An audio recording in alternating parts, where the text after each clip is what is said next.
Maligayang pagbabalik sa Rai Movie Recaps.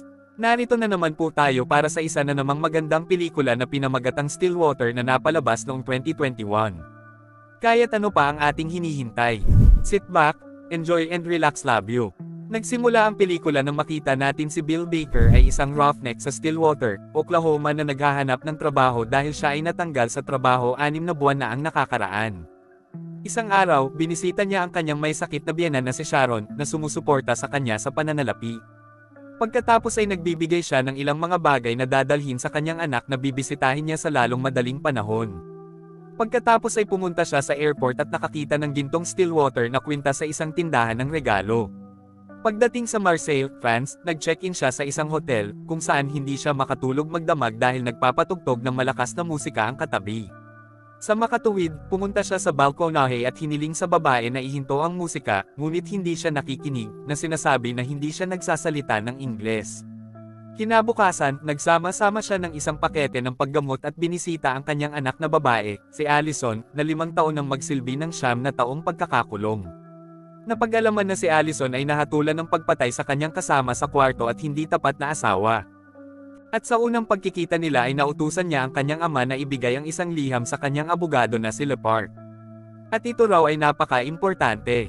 Pinuntahan ito ni Bill at nasabi sa kanya na hindi available ang abogado sa mga oras na ito. Matapos nun ay bumalik na siya sa hotel at nakita niya ang isang bata na nagngangalang Maya. At siya ay nakaupo lang sa pinto ng kalapit na kwarto. At dahil sa wala siyang susi ay sinamahan siya ni Bill sa front desk para kumuha ng duplicate ng susi ng kwarto niya. Kinaumagahan, sa wakas ay nahanap niya si LeParc at ibinigay ang sulat ni Allison sa kanya. Pagkatapos basahin ito, sinabi niya sa kanya na naubos na ng kanyang anak na babae ang lahat ng kanyang legal na opsyon. Sinasabi rin sa liham na narinig ni Allison mula sa kanyang dating propesor ang tungkol sa isang lalaki na nagsasabing siya ang pumatay kay Lena. Gayunpaman, tumanggi si LeParc na subukang buksan muli ang kaso dahil ang bagong impormasyon ay isang alingaw-ngaw lamang.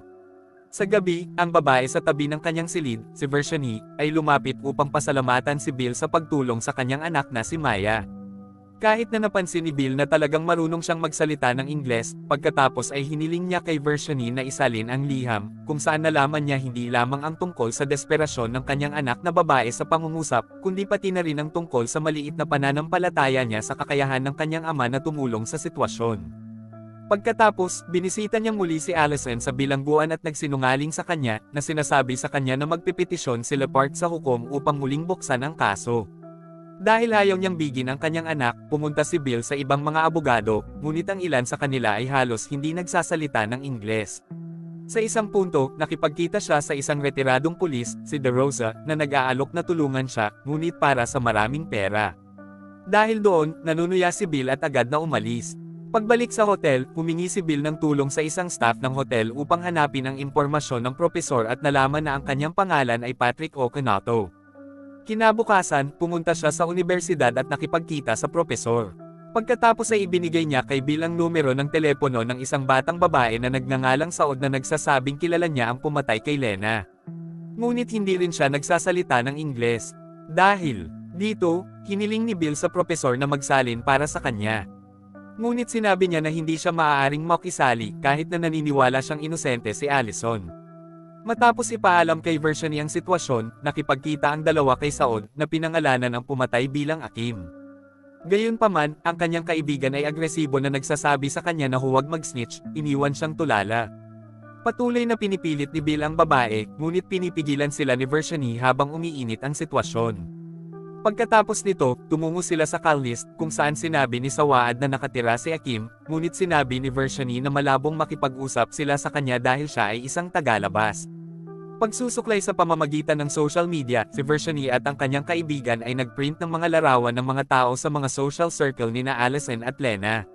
Sinabi ni Virginie kay Bill na dalhin ang mga larawan sa kanyang anak na babae dahil siya ang makakakilala kay Akim, ngunit tumanggi siya dahil ayaw niyang ipaalam kay Allison na hindi ginagawa ng LEPARK ang kaso.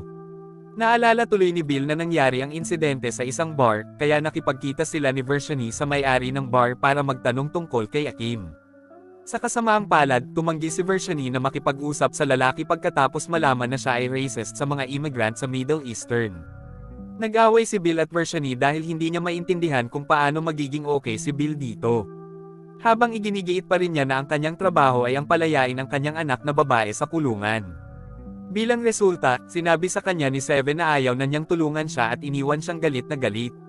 Samantala, tinawagan ni Sharon si Bill na nagtataka kung magkano ang halaga ngayon ni Lepper na sinasabing nakausap niya si Allison tungkol sa abogado.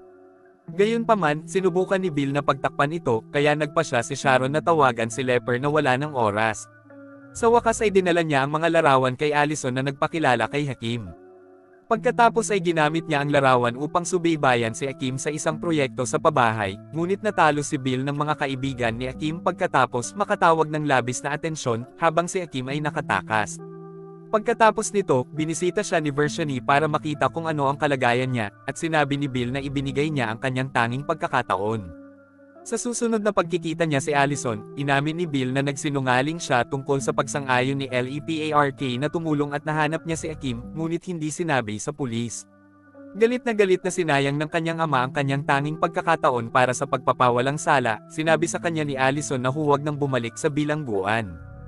Makalipas ang 4 na buwan, nanatili si Bill sa Marseilles, nagtatrabaho sa isang construction crew at umuupa ng kwarto sa apartment ni Vershani. Marami rin siyang oras kasama sina Vershani at Maya. Isang beses, biglang nakipag-ugnayan sa kanya si Lepark, na sinasabi sa kanya na naaprubahan si Allison na lumabas sa parol para sa isang araw. Kaya naman, gusto niyang gamitin ang pagkakataon na makipag-ugnayan muli sa kanya.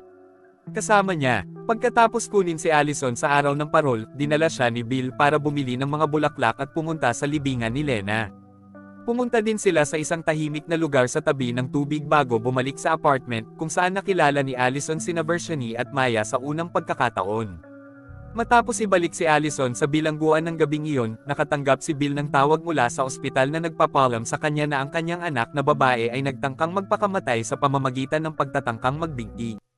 Nasasaktan si Bill sa mga oras na iyon, ngunit patuloy siyang binibisita niya, kaya't bumubuti ang kanilang relasyon sa paglipas ng panahon. Sa kabilang banda, nagtatag din sila ni Vershani ng mas malapit na relasyon. Sa hapunan, naisip ni Bill na ang kanyang buhay ay bumalik sa landas, at ang dalawa ay natutulog ng magkasama para sa gabi. Isang araw, sinurpresa ni Bill si Maya ng mga tiket sa isang larong Olympique de Marseille, na talagang gusto niya.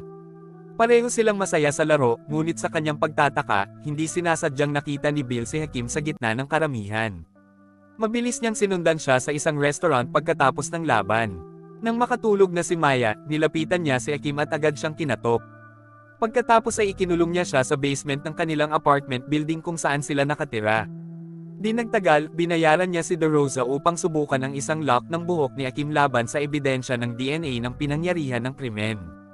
Sa isang punto, inamin ni Maya kay Bill na alam niya ang tungkol sa lalaki sa basement, ngunit pagkatapos ay nakiusap siya kay Maya na itago ang sikreto, at sa huli ay pumayag siya.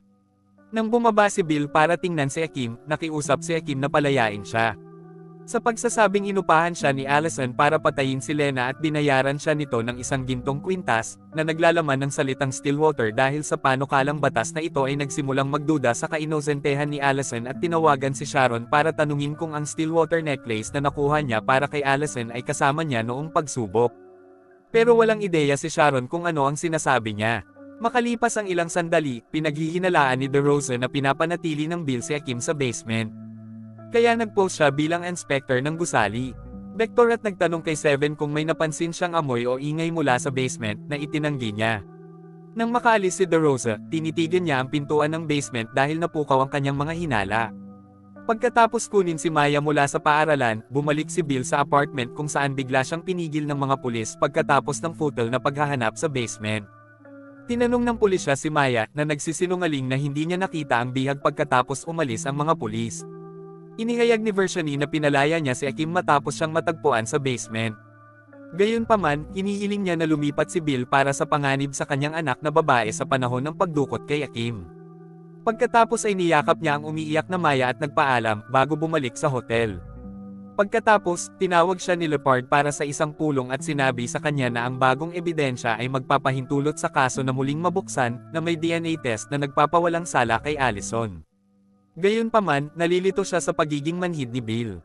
Hindi nagtagal, sa wakas ay pinakawalan si Allison at natato ang pangalan ni Lena sa kanyang palso. Matapos bumalik sina Allison at Bill sa Oklahoma na may pagbati ng isang bayani, tinanong ni Bill si Allison tungkol sa kwintas na Stillwater na ibinigay niya sa kanya noong umalis siya sa Marseilles. Sa wakas ay bumagsak siya at inamin na kinuha niya si Akim para paalisin si Lena sa kanilang bahay pagkatapos nilang maghiwalay. Gayunpaman, inaangkin niya na wala siyang intensyon na patayin si Lena dahil hindi naintindihan ni Akim ang kanyang intensyon na paalisin siya sa apartment. Tinanong din niya ang kanyang ama kung galit ito sa kanya, ngunit sinabi niya na hinding-hindi niya magagawa dahil anak niya ito. Sa sumunod na araw, ang dalawa ay nakaupo sa balkonahe, kung saan sinabi ni Allison na ang lahat ay mukhang eksaktong pareho sa Stillwater, habang si Bill ay umamin na ang lahat ay mukhang iba sa kanya, halos sa puntong hindi na niya ito nakikilala. At dito na nga nagtatapos ang pelikula natin para sa araw na ito. Maraming salamat sa panunood.